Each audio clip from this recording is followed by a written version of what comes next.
పరిశుద్ధుడైన నీ పాదములకు స్తోత్రాలు చేస్తున్నాను. మా మంత్రి వర్యులు ఈ స్థలంలోకి వచ్చి నీ దీవుల కొరకును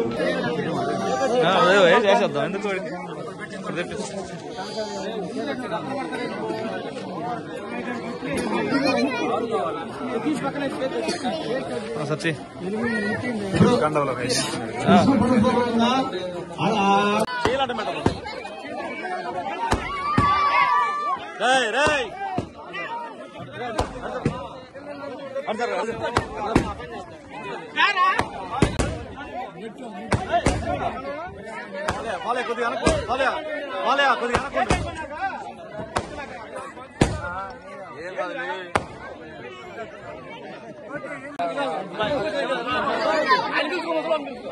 ఏది వాడు ఏడే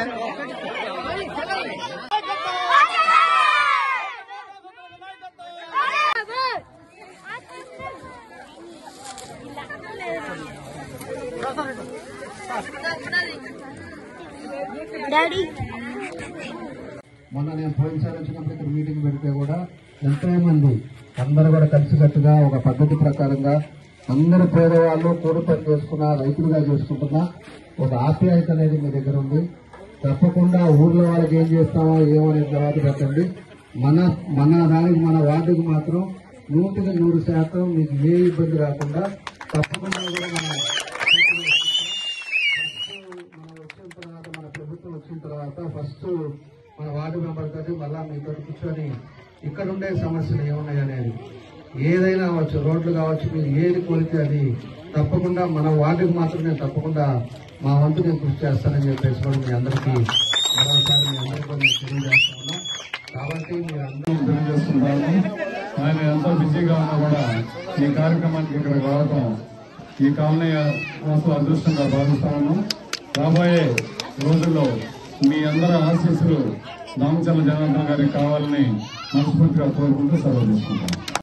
మన కాలనీలో పెట్టుకోవటం మా మహిళా ముద్దాలు అక్కడి నుంచి రోడ్డు మీద నుంచి అందరూ కూడా స్వాగతం కలుగుతూ ఒక మంచి కార్యక్రమాన్ని ఈరోజు మమ్మల్ని కూడా పిలిచినందుకు మనస్ఫూర్తిగా మీ అందరికీ కూడా నా అభినందనలు, శుభాభినందనలు, ధన్యవాదాలు తెలియజేస్తున్నాం. అదేవిధంగా మన పాస్టర్ గారు కూడా ఇందాక ఆయన బ్లెస్సెస్ కూడా ఇచ్చారు. పాస్టర్ గారు కానీ అదేవిధంగా మన పోలయ్య గారు వీళ్ళందరూ కూడా పెద్దలంతా కూడా మన వార్డు మెంబర్ కానీ వీళ్ళందరూ కూడా పెద్దలందరి సమక్షంలో ఈరోజు సెమీ క్రిస్మస్ ఇక్కడ చేసుకుంటున్నాం. సెమీ క్రిస్మస్ అనేది మన క్రిస్మస్ అంటేనే మీ అందరికీ తెలుసు. మన జీసస్ గారు చెప్పింది ఏంటంటే శాంతం, అన్నీ కూడా శాంతంగా ఉండాలి, ఎదుటి వారిని ప్రేమించాలి, ఎదుటి వాళ్ళు కష్టాల్లో ఉన్నప్పుడు మనందరం కూడా పాల్పంచుకోవాలి అనే ఉద్దేశంతో జీసస్ గారు ఆ రోజు ఆయన ఏ విధంగా త్యాగం చేశారో కూడా మనందరికీ తెలుసు. ఎందుకంటే రోజు మన పాస్టర్ గారు కూడా దాన్ని అన్ని కూడా చెప్తారు, మనకందరూ కూడా తెలిసిన విషయాలు. ఈ రోజు ఉండే పరిస్థితులు మీ అందరికి కూడా తెలుసు. మనం ఏ విధంగా ఉన్నాం, మన గ్రామంలో కూడా ఆ రోజు ఉండే పరిస్థితుల్లో మనకు 2014-19లో ఆ రోజు మనం మన గవర్నమెంట్ ఉండేటప్పుడు పూర్తిగా ఇక్కడ తాగేదానికి కూడా నీళ్ళు లేవు, రోడ్స్ లేవు, డ్రైనేజ్ లేవు, అదేవిధంగా మెయిన్ రోడ్స్ లేవు. కొత్తపట్నం కానీ ఊరు పోవాలంటే మనకి ఎంతో సేపు పట్టేది. నల్లగాలం అక్కడ మీకు ఏదైనా కానీ వర్షాలు వస్తే అటు ఇటు పట్టాలకు కూడా లేకుండా మనం తిరిగి వెళ్ళే పరిస్థితులు ఉండేవి. మన ప్రభుత్వం వచ్చిన తర్వాత మన గ్రామానికి కూడా 2 ట్యాంకులు కూడా కంప్లీట్ చేసి ప్రతి ఇంటికి కూడా కుళాయిలు చేసి మంచినీళ్ళు ఈరోజు మనం తాగుతున్నామంటే మన వల్ల తాగుతున్నాం. అదేవిధంగా సిమెంట్ రోడ్లు కూడా మనకు వీలైనంత వరకు అన్ని సిమెంట్ రోడ్లు వేసాం, డ్రైన్లు వేసాం, స్తంభాలు వేసాం. ఈరోజు ప్రతి ఒక్కరు కూడా పేదవాళ్ళు ఎవరైతే ఉన్నారో వాళ్ళందరూ కూడా హౌసింగ్ కట్టుకోమని ఎంతమంది కట్టుకుంటే అంతమందికి ఇల్లు ఇస్తామని చెప్పి ఆ రోజు ఇల్లు కూడా మనం కట్టించాం. అదేవిధంగా పెన్షన్లు కూడా 103% పెన్షన్లు ఇచ్చాం. ఎవరు కూడా నాకు పెన్షన్ రాలేదు మా ఇంట్లో అనేది అడగకుండా వాళ్ళందరికీ కూడా ఇచ్చాం. ఈ రోజు ఉండే పరిస్థితి మీరు ఒకసారి గమనించుకోవాలి. మనం చేసిన పనులు తప్పితే ఈ గ్రామానికి ఏమన్నా పనులు జరిగాయా? అదేవిధంగా మనకు ఉన్న చాలా మందికి పెన్షన్లు తీసేశారు. అదేమంటే మీ కరెంటు బిల్లు ఎక్కువ వస్తుంది, మీ ఇంట్లో మోటార్ సైకిల్ ఉంది, లేకపోతే మీ ఇంట్లో ఏసీ ఉంది, ఇవన్నీ కూడా కండిషన్స్ పెట్టి ఈరోజు పెన్షన్ తీశారు. పెన్షన్లు అనేది ఆ రోజు చంద్రబాబు నాయుడు గారు 200 రూపాయల నుంచి 2000 చేశారు. పిల్లలు కూడా సరిగ్గా చూడకపోతే ఆ ముసలి వాళ్ళు కనీసం మందులకి వాటికి పనికి వస్తాయి, వాళ్ళ కాళ్ళ మీద వాళ్ళు ఉంటారు అనే ఉద్దేశంతో మనం పెన్షన్లు కూడా ఈ విధంగా మనం పెంచుకుంటూ పోయాం. దానికి తగ్గట్టుగా నేను అప్పుడు మన నియోజకవర్గంలో మళ్ళా 3000 పెన్షన్ అదనంగా తీసుకొచ్చి అందరికి కూడా ఆ రోజు ఉండే పరిస్థితులు అందరికి మనం చేతులు జరిగిందని చెప్పి కూడా మీకు ఈ సందర్భంగా మేము తెలియజేస్తున్నాం. మళ్ళా ఒంగోలు వెళ్ళడానికి ఈ రోజు ఉండే బ్రిడ్జీలు కూడా అప్పటికప్పుడు మనకుండే 5 సంవత్సరాల్లో 4 టర్ములు గెలిచాం. మేము 20 సంవత్సరాల నుంచి ఉండే వాళ్ళకు కూడా బుద్ధి చెప్పే విధంగా మనం 4 ఏళ్లలోనే బ్రిడ్జీలు కూడా కట్టి ఈరోజు 10 నిమిషాల్లో మనం ఒంగోలు వెళ్తున్నాం. మనం ఏదైనా చిన్న ప్రాబ్లం వస్తే హాస్పిటల్ అవ్వచ్చు, లేకపోతే ఏదైనా సమస్య రావచ్చు, 10 నిమిషాల్లో ఈరోజు ఒంగోలు హాస్పిటల్ దగ్గర ఉండే పరిస్థితి ఈ రోజు రోడ్డు మార్గాలు కూడా మనం తీసుకురాగలిగామని చెప్పి కూడా మీకు ఈ సందర్భంగా నేను తెలియజేస్తున్నాను. కాబట్టి ఎంతో కష్టపడ్డాం, 5 సంవత్సరాల్లో మార్పు తీసుకొచ్చాం, అన్నీ తీసుకొచ్చాం. కాకపోతే మన కాలనీ అయితే ఎప్పుడు కూడా తెలుగుదేశం పార్టీని నమ్ముకొని ఉన్నారు. మన వార్డు మెంబర్ని కూడా మీరు గెలిపించారు. అదేవిధంగా ఊర్లో కూడా మార్పు రావాలి.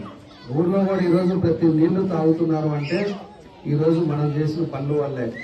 ఈరోజు ప్రతి ఒక్కరు కూడా అభివృద్ధికి ఎక్కడి నుంచో మోసుకొని వచ్చి లేకపోతే ట్యాంకర్లు పెట్టి జరుగుతున్న పరిస్థితులు ఉంటే ఈరోజు ఇంట్లో శుభ్రంగా కుళాయి తిప్పుకోగానే మంచినీళ్ళు వచ్చే పరిస్థితులు తీసుకొచ్చింది కూడా మన ప్రభుత్వంలో మనం తీసుకొచ్చామని చెప్పి కూడా మీకు ఈ సందర్భంగా మీ అందరూ కూడా గుర్తు చేస్తా ఉన్నా.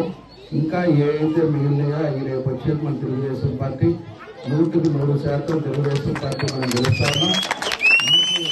చంద్రబాబు నాయుడు గారు మళ్ళా ముఖ్యమంత్రి రావగానే ఇంకా ఏదైతే పెండింగ్లు ఉన్నాయో అవన్నీ కూడా కంప్లీట్ చేస్తాం.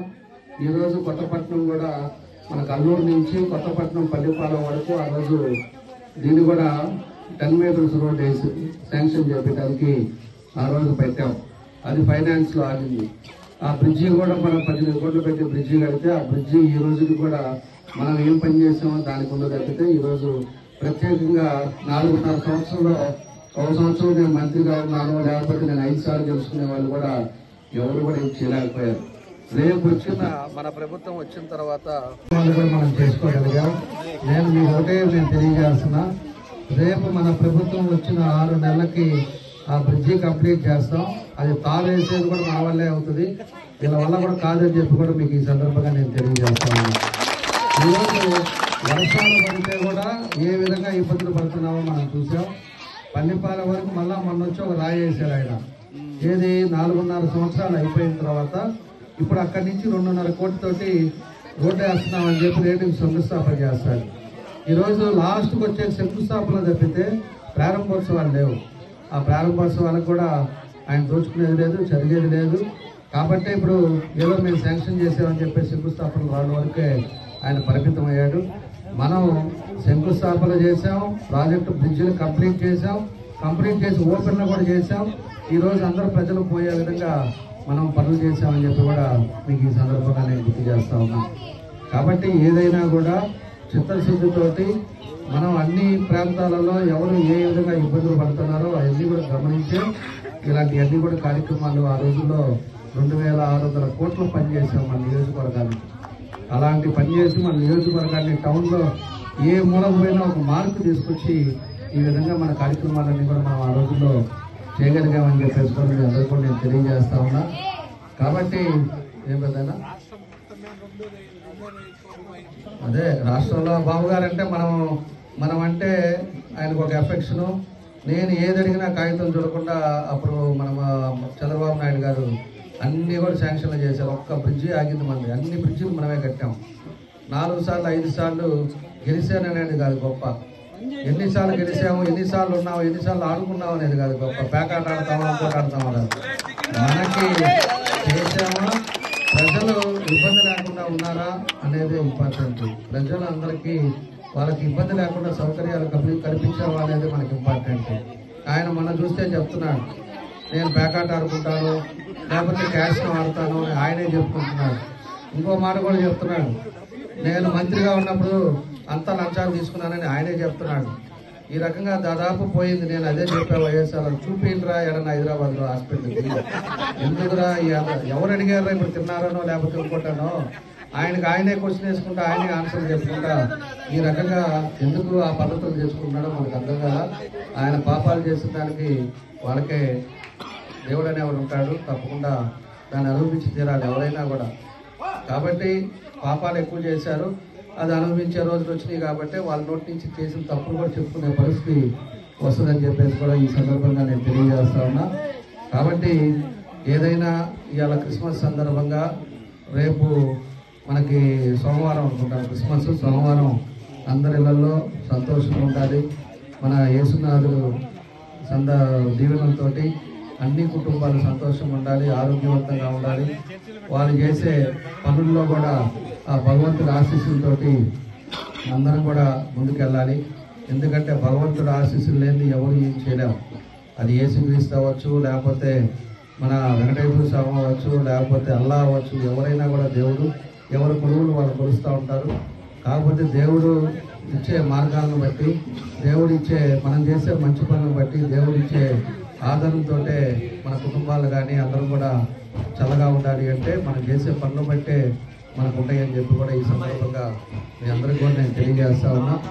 కాబట్టి ప్రతి ఒక్కళ్ళు కూడా కుటుంబాలు సంతోషంగా ఉండాలని ఈ క్రిస్మస్ సందర్భంగా మీరెంతో సంతోషంగా ఈరోజు లైటింగ్ కానీ మన చర్చి కూడా కళకళలాడుతూ ఉంది. మన పాస్టర్ గారు అదే పైన లైటింగ్ కానీ ఎంత బాగో ఈరోజు ఎంతో చక్కగా డెకరేషన్ చేసుకున్నారు. చాలా సంతోషం. ఇలాంటి పండగ కూడా మీలో ఒకరుగా నాకు అవతల 2-3 ప్రోగ్రాంలు ఉన్నాయి కాబట్టి అయినా కూడా క్రిస్మస్ రండి అని చెప్పి ఇవన్నీ ఇబ్బంది అవుతుంది. రాత్రి 12 గంటలైంది.